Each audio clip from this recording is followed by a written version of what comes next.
Today we're going to unbox and take a couple of shots with a Smith Wesson M&P 2.0 10mm 4.6 inch model, and that's coming up next year on Jesse B Outdoors.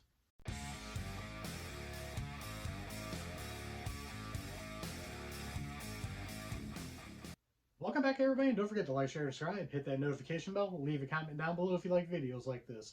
So what we're going to do today is do a quick unboxing of the 10mm here, Smith Wesson 2.0, and then we're going to take it outside. I got very limited 10mm ammo, so we're not going to put a lot of rounds through it, but we're going to put the first shots through it. So let's take it to the table and take a look at it here real quick.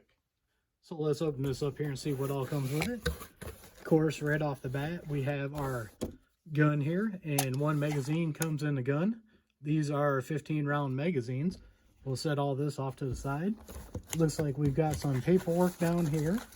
We'll grab that. This is my receipt. You don't need to see that. We got the owner's manual here, and I've already been through this. It has very detailed graphics on it. Everything is nice and clear and very detailed on it. That's a nice touch. Then you got your registration, and then a California firearms warning. We don't care about that because we're not in California. Then I'm going to flip this over. We got the piece that comes on there that tells you what you got here.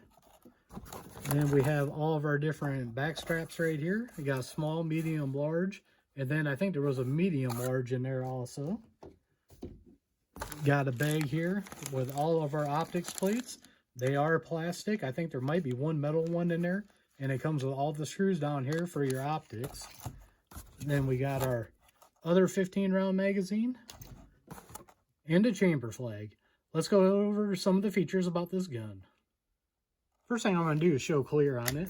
You can see there's nothing in the chamber, no magazine in it. So right up on top here, you can see we got suppressor height sights. They are a 3-dot white dot system. Then we got a cutout here. This is to put a red dot on it if you want to. And that's a real nice touch. They put these sights on there for red dots so you can co-witness it. Now we're going to move down to here. You can see we got front and rear cocking serrations on it. Before on other M&Ps, we just had these ones down at the bottom. You can get a little bite on them. I'm glad Smith & Wesson put these ones up on top because you can get a lot better bite on it to do press checks with it. Now that we move a little bit further down, you can see we got a pick rail on it. This has the full chassis system in it because it's the M&P 2.0. Now new with the M&P 2.0 10mm, they went to this flat face trigger. That's one thing I really like about this. I had an original shield when they first came out, and one thing I did not like about it was that hinge trigger. Let's go ahead and check this out here. Once again, we'll make sure we're clear since we're going to be pulling the trigger. Here's your take up right here. Then we got a little bit of creep, not much, and then a snap. Nice crisp snap on it. Let's do the reset here. Right there's a reset. Not very audible, not very tactile at all. I can hear a little click, but I've got other striker fire guns that have a lot louder click, and they actually push your finger a little bit forward. We'll see how that is when we're shooting it, but I can tell you right now, the feel of it is a heck of a lot better than that hinge trigger. Now, another thing I like about this is the slide stop is ambi on it, and I like that because I'm left-handed. Right now, with nothing in there, I can shut it, but if I put a magazine in it, at least I couldn't off camera try to shut it. I can't get this thing to budge at all. That's kind of disappointing, but if you're a right-hander, then it'll shut with absolutely no issues. Now, another thing about the 2.0 that I like over the originals is this grip texture. This grip texture is way more aggressive than the original shield I have. That's one reason why I got rid of it, was because of the trigger, and it had absolutely no texture on it. This feels really good in the hand. This is going to lock in and bite with that power of the 10mm. That's going to be a nice touch. Now, as I mentioned earlier, these magazines are 15 round. That's a real nice touch. You got 15 plus 1 of 10mm. That's a lot of firepower. And I like the yellow follower on it. When your slide locks back, you can definitely tell that you're empty with that follower. Now let's go over some of the specs about this. The barrel, as we mentioned earlier, is a 4.6 inch, and it's got a 1 in 10 twist on it. The total length on this is going to be 7.9 inches. Total height on it with the mag in it is going to be 5.6 inches. And then the total width on it is going to be 1.3 inches. This thing weighs in at 29.3 ounces. It has an Armonite finish on it. That'll help protect this from rusting. And then it also has an 18-degree grip angle that everybody likes. Now we're outside, we're gonna put some rounds through this, and I'm gonna tell you right now, guys, it's not gonna be a lot. I got 9 rounds.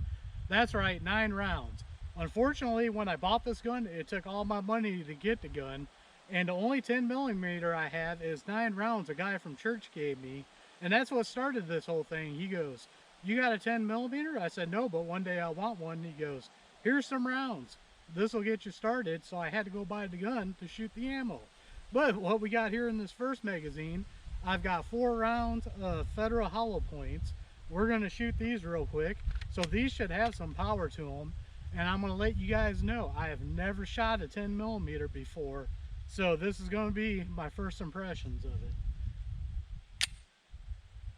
All right, I'm just going to shoot at a big silhouette and hopefully I can hit it.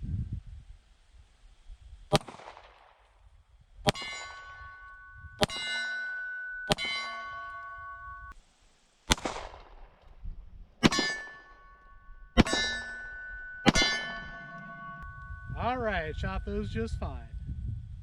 Now the next rounds I got out here, I'm going to tell you, these are buffalo bore.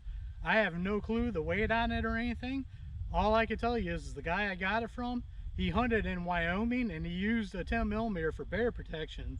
So I'm going to guess these are some potent loads here. Only got 5 rounds of them. Let's see how they go.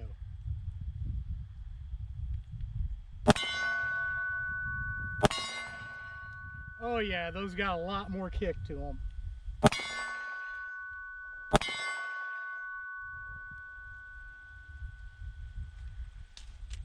Failure to feed on that one. It nosed up on it.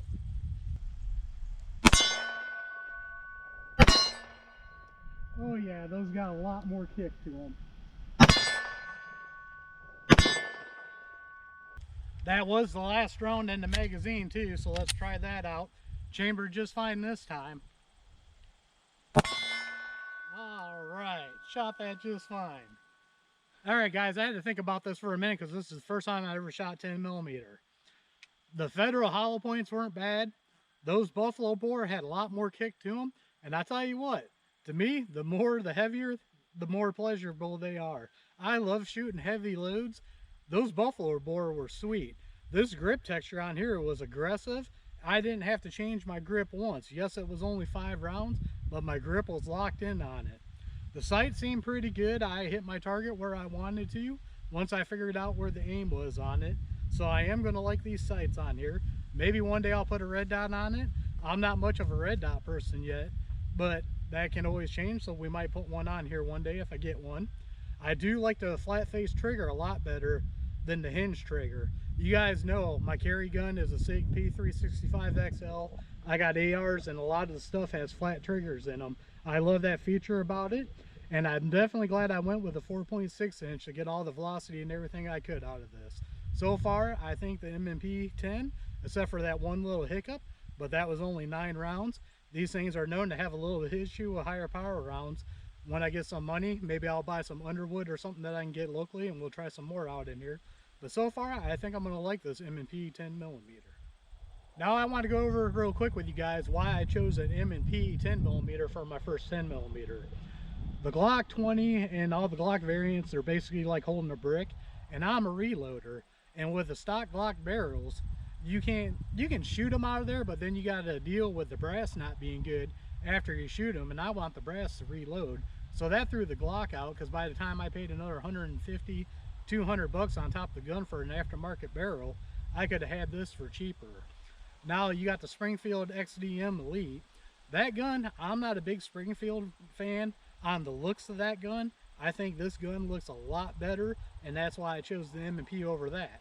Now the SIG X10, I carry a SIG, so yes, I do like SIGs, but the price tag on it, I can't handle that price tag, because like I said, I'm a reloader, so I gotta buy the dies, I gotta buy the brass, I gotta buy bullet molds and everything I need to reload for this.